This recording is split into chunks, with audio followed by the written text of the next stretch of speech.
கர்த்தருடைய பரிசுத்த நாமத்துக்கு மகிமை உண்டாவதாக. இன்றைய நம்பிக்கையின் விதைகளோடு உங்களை சந்திப்பதில் மகிழ்ச்சி அடைகிறோம். லூக்கா 5ஆம் அதிகாரம் 17வது வசனம். பின்பு ஒரு நாள் அவர் உபதேசித்துக் கொண்டிருக்கிற போது கலிலேயா யூதேயா நாடுகளில் உள்ள சகல கிராமங்களிலும் எருசலேம் நகரத்திலிருந்தும் வந்த பரிசேயர் நியாயாஸ்திரிகள் உட்கார்ந்திருந்தார். அப்பொழுது பிணியாளிகளை குணமாக்கத்தக்கதாக கர்த்தருடைய வல்லமை விளங்கிற்று என்று வேதம் நமக்கு சொல்கிறது. பிரசங்கித்துக் கொண்டிருக்கிற ஒரு நாளிலே இந்த தேவனுடைய வல்லமை பிணியாளிகளை குணமாக்கத்தக்கதாக வெளிப்பட்டது என்று வேதம் நமக்கு சொல்லுகிறது. அந்த இடத்தை பரிசுத்த ஆவியானவர் நிரப்பினார். அந்த இடத்திலே போதித்துக் கொண்டிருக்கும் பொழுதே ஜனங்கள் குணமடைய தொடங்கினார்கள்.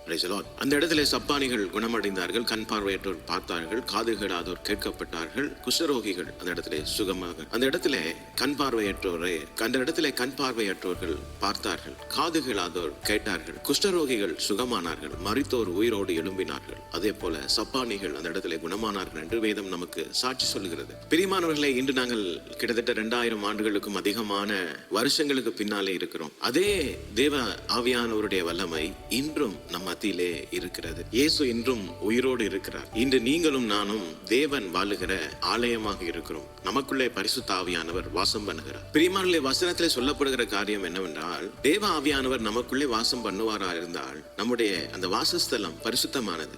அந்த இடத்துல எந்த வியாதியும் தங்க முடியாது. எந்த ஒரு வியாதியும் எந்த ஒரு பலவீனமும் நம்முடைய சரீரத்திலே காணப்பட முடியாது. ஏனென்றால் அது தேவனுடைய ஆவியானவருடைய வாசஸ்தலம். பிரியமானவர்களே, உங்களுக்கு ஜான் ஜி லேக் என்ற தேவ மனுஷனை குறித்து, ஒரு மிஷனாரியை குறித்து நீங்கள் கேள்விப்பட்டிருப்பீர்கள். 19ஆம் நூற்றாண்டின் முதற் பகுதியிலே வல்லமையாக தென்னாப்பிரிக்க தேசத்திலே ஊழியம் செய்த ஒரு தேவ மனுஷன். அவர் ஒரு வர்த்தகராக இருந்த பொழுதும் தன்னுடைய வர்த்தக தொழிலை விட்டு ஆண்டவருடைய அழைப்பை ஏற்று ஆண்டவருக்கு ஊழியம் செய்ய முன் வந்த ஒரு தேவ மனுஷன். இவரை கொண்டு ஆண்டவர் சுகமளிக்கிற ஊழியத்திலே பலத்த காரியங்கள் செய்தார் என்று நமக்கு சரித்திரம் சொல்லுகிறது. முதலாவதாக இவருடைய ஊழியத்திலே அந்த சுகமளிக்கிற வல்லமை அவருடைய மனைவிக்கே முதலாவதாக வெளிப்பட்டதாக சொல்லப்படுகிறது. ஒரு பெரிய செல்வந்தாரா இருந்த இவர் தன்னுடைய மனைவிக்கு இருந்த வியாதியிலிருந்து ஆண்டவர் சுகமளித்த காரியத்தை பார்த்து அவர் தன்னை ஆண்டவருக்கு என்று முழு நேர ஊழியத்துக்கு ஒப்பு கொடுத்தார். தன்னுடைய எல்லா உழைப்பையும் தேவ ஊழியத்துக்கு என்றே அவர் கொடுத்தார். 1908ஆம் ஆண்டு லேக் அவர்கள் தென்னாப்பிரிக்க தேசத்துக்கு ஊழியத்துக்கு என்று போனார். அவர் அங்கே போகிற நாட்டில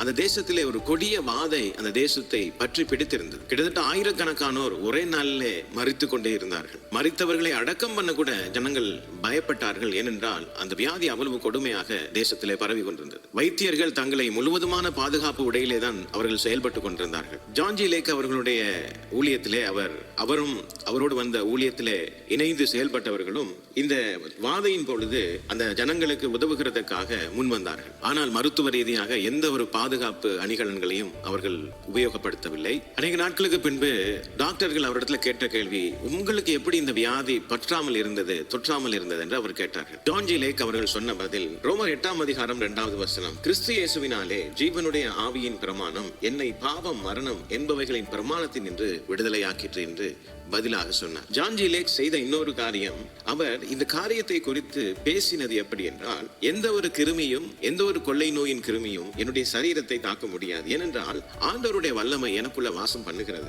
ஆமென். அந்த வல்லமை அந்த எதிர்க்கிரியைகள் எல்லாவற்றையும் மேற்கொள்ளுகிறதுக்கு போதுமானதா இருக்கிறது என்று அவர் பறைசாற்றிக் கொண்டே இருந்தார். இவரை பரிசோதித்து பார்ப்பதற்கு டாக்டர்கள் என்ன செய்தார்களாம், அந்த உயிரோடு இருக்கிற அந்த கொள்ளை நோயின் ஒரு கிருமியை எடுத்து இவருடைய சதையிலே அவர்கள் வைத்தார்களாம். அதை வைத்து அவர்கள் என்னதான் நடக்கிறது என்று பரிசோதித்து பார்க்கிறதுக்கு ஒரு மைக்ரோஸ்கோப்பை எடுத்து அவர்கள் பரிசோதித்துக் கொண்டிருக்கிற பொழுது அவர்கள் கண்ட காரியம் அவர்களை ஆச்சரியத்துக்குள்ளே தள்ளியது. என்னவென்றால், அவருடைய தோளிலே வைத்த உடனேயே அந்த கிருமி மரித்ததாக சரித்திரம் நமக்கு சொல்லுகிறது. ஹல்லேலூயா. பிரியமானவர்களே, அவருடைய ஊழியத்திலே கிட்டத்தட்ட 1,00,000 பேர் குணமானார்கள் என்று மருத்துவ சான்றிதழ்கள் மாத்திரம் சொல்லுகிறது என்று சரித்திரம் நமக்கு சான்று பகர்கிறது. அது மாத்திரமல்ல, ஹீலிங் ரூம்ஸ் என்று அநேக சிறிய அறைகளை கட்டி அந்த வியாதியஸ்தர்களை, அந்த கொள்ளை நோய் வியாதியஸ்தர்களை அந்த அறைகளிலே போட்டு அவர்களோடு சேர்ந்து ஜெபித்து அந்த வியாதி குணமடையும் வரை அந்த ஹீலிங் ரூம்ல வைத்து அவர்கள் ஜெபிப்பார்கள். அநேகரை குணப்படுத்தினார்களாம். அந்த ஆப்பிரிக்க தேசத்துல இருந்த எல்லா கிராமங்களிலும்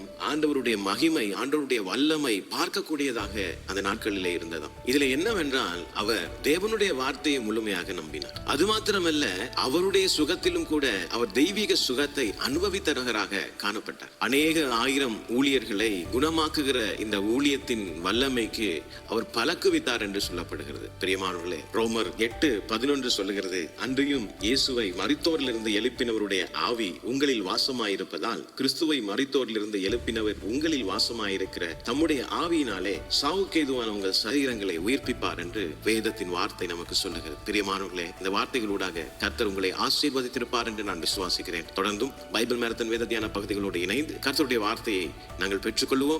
கர்த்தர் தாம் இந்த நாளிலே உங்களோடு கூட இருந்து உங்களை ஆசீர்வதிப்பாராக. God bless you.